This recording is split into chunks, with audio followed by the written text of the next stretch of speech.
देखिए, देश का लोकसभा का चुनाव का घोषणा कल इलेक्शन कमीशन ने किया है, जो 7 चरणों में होना है। 19 अप्रैल से शुरू होगा 1 जून तक, और हिमाचल प्रदेश का जो मतदान होगा वो 1 जून को 7वें चरण में हमको रखा गया है। जहाँ तक सवाल है कि भाजपा ने अपने 2 कैंडिडेट लोकसभा के घोषित किए हैं, कांग्रेस पार्टी बहुत जल्दी अपने उम्मीदवारों की घोषणा करने वाली है। ये ठीक है कि हमको बहुत बड़ा समय मिला। हिमाचल प्रदेश में आप समझें तो तकरीबन 2.5 महीने का समय हमको मिला। लास्ट चरण में हमको रखा गया है, लेकिन हमारी तैयारियां हैं। माननीय मुख्यमंत्री जी ने और पार्टी अध्यक्ष ने मीटिंग की है, और मुझे उम्मीद है कि बहुत जल्दी जो है कांग्रेस पार्टी अपने उम्मीदवारों की घोषणा करने वाली है। इसके अलावा सर, देखिए, जो घटनाक्रम हुआ हिमाचल प्रदेश में, आपने जिक्र किया कि 6 विधानसभा के बाई इलेक्शंस भी साथ हैं। 12-14 महीने पहले प्रदेश में इलेक्शन हुआ और प्रदेश की जनता ने कांग्रेस पार्टी को बहुमत के साथ 40 विधायकों के साथ सत्ता में बैठने का जो आदेश था, और भाजपा के पास 25 सीटें थी, उनका जो आदेश था वो विपक्ष में बैठने का। लेकिन जो घटनाक्रम पिछले दिनों हुआ, 6 लोगों ने कांग्रेस पार्टी के राज्यसभा के दौरान जो अपना मत भाजपा के कैंडिडेट को दिया, उसके वजह से जो परिस्थितियां बनी, और बजट था, सेशन चल रहा था, बजट के दौरान उन्होंने विप का जो उल्लंघन किया, और आप समझें कि एंटी डिफेक्शन लॉ में वो आ गए, और स्पीकर साहब ने कार्रवाई करते हुए उनको 6 लोगों को जो है अपनी पार्टी के खिलाफ और अपनी सरकार के खिलाफ जाने के लिए और विप का उल्लंघन करने के लिए उनकी सदस्यता रद्द कर दी, और उन्होंने उसको माननीय सुप्रीम कोर्ट में चैलेंज भी किया। पिछली 12 तारीख को वो केस लगा था, लेकिन अब 18 तारीख को अब इन बिटवीन इलेक्शन कमीशन ने अपना प्रोसेस जारी किया। उसका एक रूल है कि जैसे ये लोग 6 लोग निष्कासित किए गए, इनकी सदस्यता ख़त्म की गई, माननीय स्पीकर साहब ने और विधानसभा ने ये intimation election commission of India को दी कि हमारे हिमाचल में 6 सीटें खाली हैं, और उस प्रोसेस में ये ऑटोमेटिकली जो प्रोसेस था चुनाव के लिए इनकी घोषणा हो गई। अब सवाल उठता है कि ये ऐसी परिस्थितियाँ क्यों हैं? ये आप लोग भी जानते हैं और प्रदेश की जनता भी जानती है कि लोकतंत्र में विश्वास रखने वाले लोग, 14 महीने पहले हमारी सरकार को लोगों का आदेश मिला था। इन लोगों की क्या महत्वाकांक्षा थी जो इन्होंने अपनी पार्टी को, अपने सरकार को, या अपने इलाके के लोगों को जिनने चुन के भेजा था, उनको क्यों धोखा दिया, क्यों ऐसी परिस्थितियां बनी? इसका जवाब इनको देना पड़ेगा, प्रदेश की जनता को बताना पड़ेगा कि क्या ऐसे कारण हैं। दूसरा सवाल था कि भाजपा का एक मॉडल है कि विपक्ष की सरकारों को कमज़ोर करना देश के अंदर, या उन सरकारों को गिराना। वो एक अटैम्प्ट हिमाचल प्रदेश में भी हुआ, लेकिन ये अलग बात है कि वो सक्सेस नहीं हुआ। हमारी सरकार बहुमत में थी, हमने बहुमत में विधानसभा में बजट पास किया और अपना बहुमत साबित किया।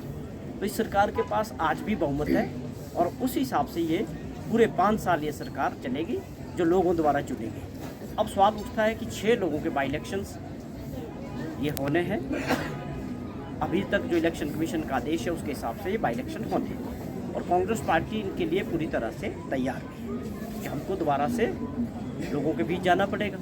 हम बताएंगे लोगों को कि आपने अगर 14 महीने पहले इन लोगों को चुन के भेजा था कांग्रेस पार्टी के चुनाव निशान पे, और सरकार में ये शामिल थे, तो अब जनता उनसे पूछेगी भी आप जब सत्ता में थे, सरकार में थे, हमने आपको चुना, तो आपके ऐसी कौन सी वजह रही कि आज हिमाचल प्रदेश के इतिहास में पहली बार हो रहा है कि इस तरह का खरीदो फरोख्त का जो काम हुआ, सरकारें गिराने का काम हुआ, या इतने बड़े पैमाने पे जो है बाई इलेक्शंस आए।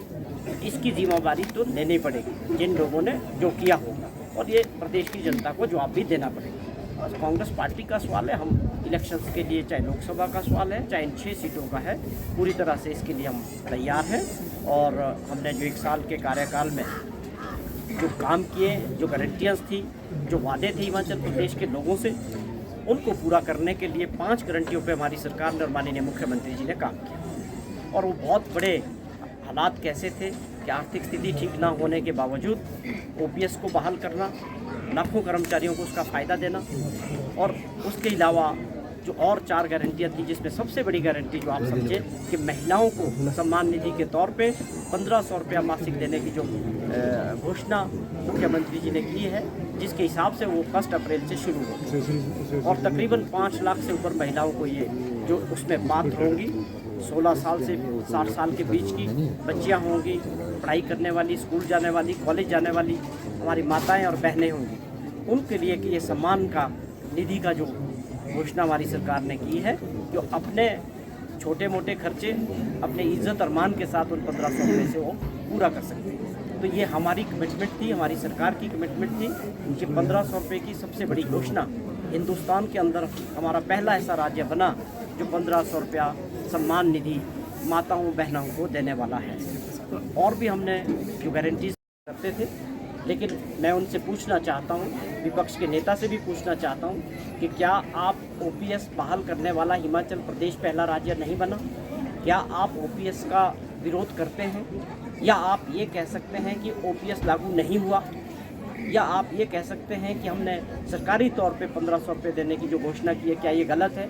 आप इसका विरोध करते हैं? मेरे जयराम जी से मेरी ये प्रार्थना है कि आप बताएं कि क्या आप इस योजना का, जो लोगों को, माताओं को, बहनों को बहुत बड़ा एक लाभ मिलने वाला है, क्या आप इसका विरोध करते हैं? तो आप बताएं कि आप इस योजना के खिलाफ हैं। हमने तो कर दिया है, पहले 14 महीने में 5 गारंटीज़ को पूरा किया। जहाँ तक सवाल था कि हमने जो चुनाव लड़ा, पार्टी ने, लोगों ने जो मत दिया, साफ तौर पे 5 साल के लिए वो मत मिला था, और जो हमारे प्रॉमिसेस थे, जो हमारी गारंटीज़ थी, वो निश्चित तौर पे 5 साल के लिए थी। लेकिन आप समझे कि हमारी सरकार ने 14 महीने में 5 गारंटियों पे काम किया, तो ये अपने आप में बहुत बड़ी उपलब्धि है। इन सभी को लेके बजट में जो बहुत बड़ी घोषणाएं, आप समझें कि रूरल इकॉनमी को बूस्ट करने वाला बजट जो पेश किया मुख्यमंत्री जी ने, किसानों, बागवानों, युवा साथियों को, आप हर वर्ग के लिए उस बजट में जो घोषणाएँ हुई है, इन सभी चीज़ों को, और अपने 14 महीने के जो कार्यकाल है, हम इन सभी चीज़ों को लेके हमारे कार्यकर्ता लोगों के बीच जाएंगे और प्रदेश में पूरा प्रचार करेंगे। तो विपक्ष के नेता को इस बात को साफ करना चाहिए कि आप लोकतंत्र में विश्वास करते हैं कि नहीं करते। सीधे तो लोकतंत्र में लोगों ने चुना है, सरकार लोग बनाते हैं, सरकार लोग गिराते हैं। आप कौन हैं? आप 5 साल तक मुख्यमंत्री रहे, आपने पूरी ताकत लगाई चुनाव में, आपको नकारा गया, आपकी पार्टी को नकारा गया, तो आपको वो सम्मान करना चाहिए। लोकतंत्र का, लोगों का जो मैंडेट है उसका सम्मान करना चाहिए। आप इसको उपलब्धि मानते हो कि चुनी हुई सरकारों को गिराना कोई बहुत बड़ी उपलब्धि है? एजेंसियों के दम पे, धन बल के दम पे चुनी हुई सरकारों को गिराने का काम, अगर आप इसको अपनी उपलब्धि मानते हैं तो चुनाव कराने क्यों? चुनाव कराने का मतलब क्या रह जाएगा? लोकतंत्र, लोगों के मत का क्या मतलब रह जाएगा? आप इसका सम्मान करना चाहिए। अभी भी हम मेजॉरिटी में हैं, आगे भी हम मेजॉरिटी में रहेंगे, और 5 साल लोगों के आशीर्वाद के, प्रदेश की जनता के आशीर्वाद से सरकार पूरा कार्यक्रम अपना पूरा करेगी। देखिए, हमारी सरकार को तो जनता ने पूर्ण बहुमत के साथ बनाया। जिन लोगों ने ये परिस्थितियां पैदा की कि पूरे देश के अंदर हमारा नाम रोशन खराब किया हिमाचल प्रदेश का, आप समझे देवभूमि, यहाँ कभी आपने इतिहास में नहीं देखा कि इस तरह से सरकारें गिराने का काम या खरीदो फरोख्त का काम लोग करते हैं, या लोग अपनी पार्टी को छोड़ के दूसरी पार्टियों को वोट देते हैं। मुझे बड़ी अजीब सी बात है कि इन लोगों की ऐसी क्या परिस्थितियाँ रही कि ये डंके की चोट पे हो रहा है कि हमने जो है अपना वोट जो है विपक्ष के लोगों को दिया। ये हमने अपने जीवन में हिमाचल प्रदेश में कभी नहीं देखा। और हिमाचल प्रदेश की जनता भी बड़ी हैरान है कि जिन लोगों को कांग्रेस के मत पे चुना गया, कांग्रेस के सिंबल पे चुना गया, तो आप क्या क्यों कारण? इसका जवाब उन 6 लोगों को देना है जो लगातार पिछले 20 दिन से अपने राज्यों से, अपने परिवार से, अपने लोगों से बाहर रह रहे हैं। ऐसी क्या परिस्थिति है कि आप अपने घर वालों से नहीं मिल सकते, आप अपने लोगों के बीच नहीं जा सकते?